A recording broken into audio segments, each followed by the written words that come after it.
Going live here. This is Hannibal from the HannibalTV.com. Raw did a record low rating, their lowest rating in 23 years for a non-holiday show without any major sports competition.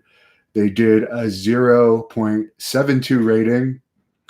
Kevin Owens was on the show. The Scottish guy, his name isn't coming to me, that won the Royal Rumble, he was on the show. The main event was Seth Rollins versus Ricochet versus Bobby Lashley. And it's now going to be Ricochet facing Brock Lesnar at the Saudi Arabia show because I guess he won that triple threat match that I guess not too many people cared about because it only got a 0.72 rating. Now Labrador Retriever mixes bring back the Attitude Style era. A lot of people think they're still doing PG content, but I don't think anything about that Lashley, Lana, whatever cuckold style wedding angle was PG. I don't think they're actually doing PG anymore. I think it's just a bad product.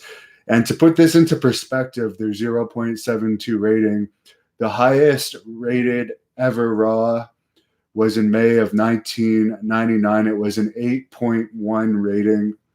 The main event was Steve Austin, The Rock, and Vince McMahon versus Shane McMahon, Triple H, and The Undertaker. So it's been over 20 years now that Raw had its highest rating ever. And the Wrestling Observer recently pointed out that Generation X, my generation, is actually the last generation of fans that grew up with pro wrestling being super popular. Today's kids and teenagers have not grown up with wrestling being popular. And there's only a small amount of fans that are still left watching the product. And WWE's average fan now is actually over 50 years old. Whereas in the past, at the 1999 time, when Raw hit that record high rating, their average viewer was only 23 years old. So unless there's new wrestling fans made in the coming years, it's not a good future for wrestling. But at least for the time being, at least for the next 4 or 5 years, there's large TV contracts for both WWE and AEW. And WWE also has a ton of money coming in from Saudi Arabia.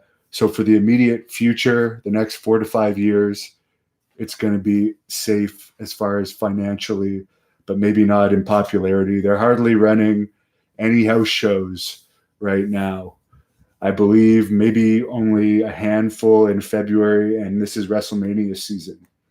So that's a good thing if it's going to save the money. Bad thing if you're a main eventer that gets the main event payoffs from house shows, but if you're an opening match guy on house shows, you're not making much, so you probably don't care too much. And speaking of Saudi Arabia, the rumor is it's going to be Goldberg versus Undertaker in a rematch from last year at the Saudi Arabia event. Brian Rose asks, when is my Barbarian interview? When he comes to Great North Wrestling to wrestle February 29th, the night before, he's going to do a full career interview with me. We're also going to get new interviews with Haku and Too Cold Scorpio when they're in town. By the way, it is reported on Haku's Wikipedia that his birthday is February 3rd. His birthday is actually February 10th.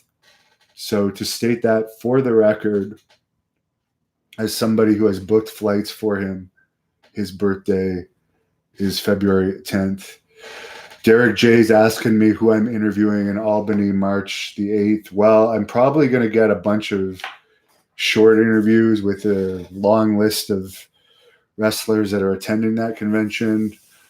But the only full career interview I have confirmed for that weekend right now is Tony Atlas, one of the most popular wrestlers on my channel. But there will be probably more if I'm going to make it all the way out there. I'm also going to probably get another one with Shane Douglas when I'm out in LA March the 27th, covering the next PCW event. Lucha Soros is also going to be on that, along with Jacob Fatu, who I hope to interview again. The Contra unit members, who many of them are also in PCW Ultra, known as War Beast. Charlotte Flair is also going to be on NXT this week. Last piece of news I'll say for this update. And Anthony Mazzano says, Hannibal, can you see Triple H calling up Gallus from NXT UK and pairing him with Drew McIntyre as a face? I'll be perfectly honest with you. I have not seen anything from NXT UK. Absolutely nothing. So I couldn't give you a fair answer on that. Nor am I interested in watching any of NXT UK. Sorry about that to you at NXT UK fans. So I also shared at my Devon Hannibal Twitter today, Kevin Sullivan giving his opinion on how the XFL will do. So if you go to my Twitter at Devon Hannibal, you can look that up. I did a Great North Wrestling podcast yesterday with the investigator of the Boys on the Tracks murders, the private investigator hired by one of the murdered boys' family members. That was an interesting one. It won't appeal to all the fans on here, but I'm sure it will appeal to some. Ghostface says, loves my channel. Thank you. The Seventh Town. Do I think squash matches could improve Raw? We're seeing too many of the regular roster compete against each other week after week. I am a big fan of squash matches. In fact, I was watching a bunch of Vader squash matches on YouTube last night.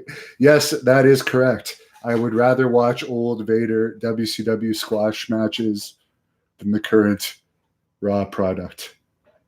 Have a good night, everyone. I'm off to the gym.